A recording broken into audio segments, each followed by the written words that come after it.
हरे कृष्णा।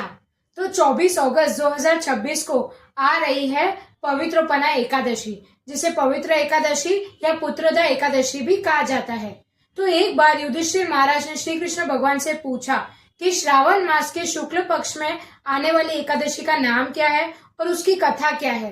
तो श्री कृष्ण भगवान ने बताया, श्रावण मास के शुक्ल पक्ष में जो एकादशी आती है उसका नाम पवित्र एकादशी है।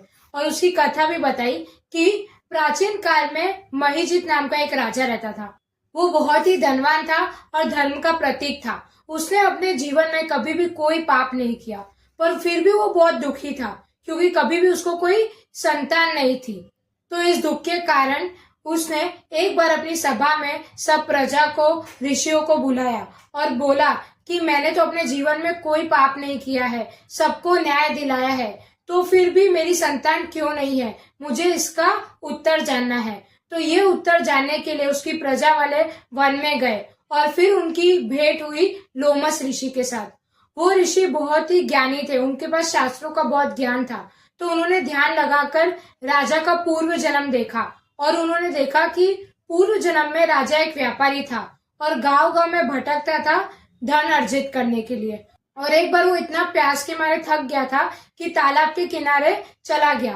तब उस तालाब में उसने देखा कि एक गाय और एक बछड़ा उस तालाब से पानी पी रहे थे और राजा इतना प्यासी था कि उसने गाय और बछड़े को साइड कर खुद पानी पीने लगा। तो ऋषि ने बताया कि गाय और बछड़े को पानी ना पिलाने के चक्कर में उसने पाप कर दिया था और उसकी वजह से इस जन्म में उसको कोई संतान प्राप्त नहीं हुई है। तो फिर प्रजा ने ऋषि से पूछा, तो इसका क्या उपाय है, अब राजा को संतान की प्राप्ति कैसे होगी।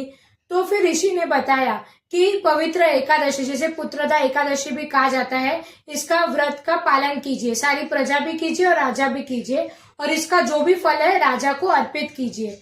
तो ऋषि की बात मानकर सबने इस एकादशी व्रत का पालन किया और सारा फल राजा को दे दिया और थोड़े समय बाद राजा को एक तेजस्वी पुत्र की प्राप्ति हुई।